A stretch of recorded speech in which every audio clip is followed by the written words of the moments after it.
My name is Brittney Thomas, and my brother Reggie Thomas deserves to grow old. Who have you lost to an act of violent crimes, specifically interracial? I've lost several family members, unfortunately, to violent crime and to interracial crime. But most recently, my baby brother, Reginald Maurice Thomas II. Could you enlighten me a little bit about Reggie? Could you tell me a little about what it was like growing up being his sister? Growing up being his sister, it was a lot of fun. I'm 6 years older than him, so I was kind of like, responsible for him to a degree. Had to make sure he was good. He was my first friend. You said you grew up with him, and you all, I guess, as kids, like, was he somebody that you could confide in? Was he someone that were very close with, or? I feel like when we were kids, we leaned to each other a lot, so I don't know. It was he and I, we made sure each other felt protected, made sure each other felt safe.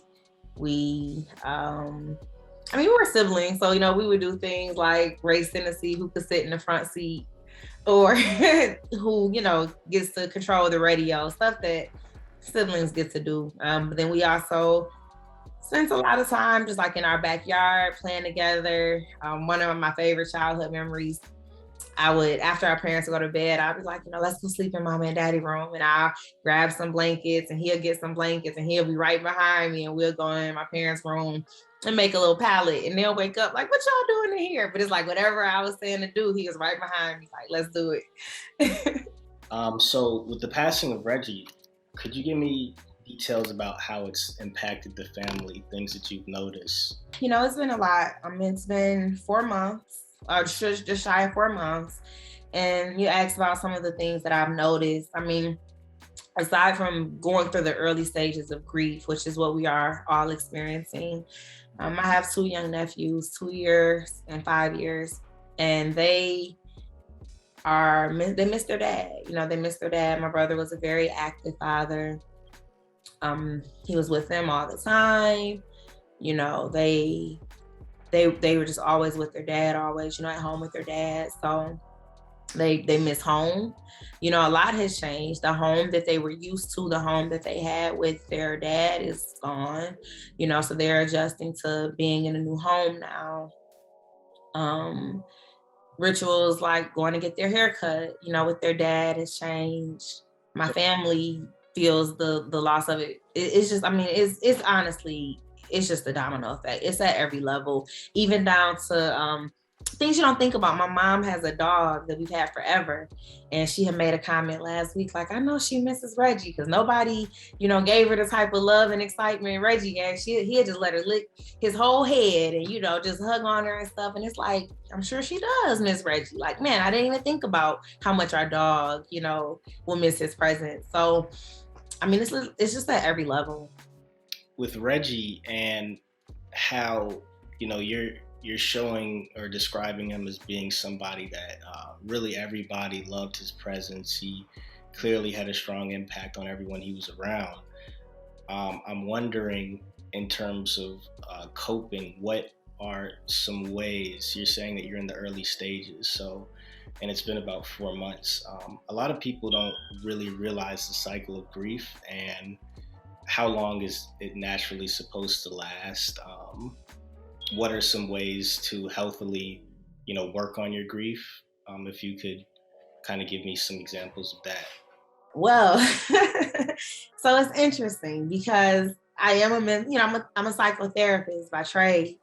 And when this first happened, so many people were like, oh, well, Brittney, the good thing is you're a therapist, and oh, good thing your parents have you, because you know what to do, you're a therapist.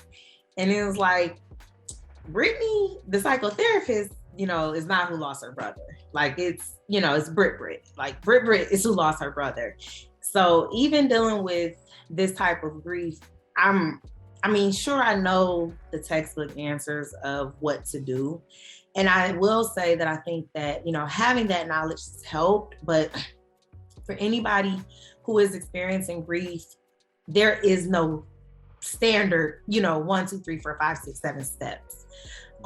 Excuse me. To your question about like how long should it last, typically professionally, after about a year and a half, if grief emotions are still really intense, it's more likely now crossing over into like the PTSD realm and will require some additional support and treatment. I would say a year and a half is like standard for people to feel intense grief emotions. And in terms of what are some things that people can do, I would say one is like embracing the stages. It's okay to feel angry. It's okay to feel confused. Like you're gonna want to bargain. You're gonna feel like, what do I even do now? How do I go forward? Like just really embracing the stages and knowing that all of those emotions are okay to feel.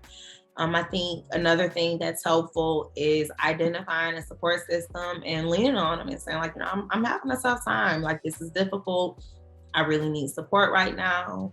And then, finding ways to honor your loved one, keep their legacy alive, pre-plan for special holidays, so birthdays, holidays, death date, anniversaries, like plan in advance. Maybe go plan already to be at their favorite place, have some of their favorite items nearby, do something to honor them. Like don't let those days sneak up on you with no plan if you can help it. Yeah, that definitely, I think, is a good point to bring up. That when you lose someone, they're never truly fully gone. If you honor them and you keep their legacy alive, I can see that as being a great way to fight the grief and find meaning in it all as well. I would like to understand, if you're comfortable telling me what happened with Reggie. Yeah, he was robbed. The guy who killed my brothers, 18-year-old male, he was out on bond for a prior felony that he had committed just a few months prior. And he robbed my brother and he killed him. Shot him. Yeah, shot him and killed him. Wow. And it was just a random event, or did he know the guy, or? He did not know him. It's currently, we're actively going through court hearings and trials, so I don't know a lot now. I so probably can't speak on too much beyond, what has already come up in trial. But from what we know, no, he does not know him. And yeah, we're just still like trying to find out information as it unfolds as to, the guy's motives. But from what he has confessed to, his confession includes that it was a robbery. I was wondering if you had any, input on maybe why Detroit has such a problem with homicide, maybe from a therapeutic perspective. Do you think that there's any connection that you could bring up?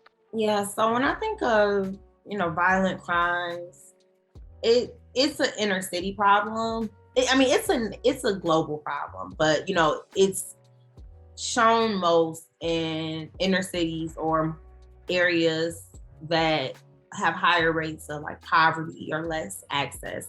So Detroit, is one of the major cities in this country, and highly populated. So with high population and high poverty rates comes high crime. We see it in Detroit, we see it in St. Louis, we see it in New Orleans, we see it in Chicago. I could go on and on and on.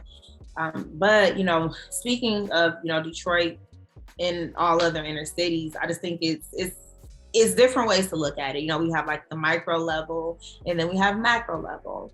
So on a micro level, my personal belief, just personal belief, is there are issues with people who commit violent crimes having like low self-worth and value of self. I believe that we often do treat people how we treat ourselves.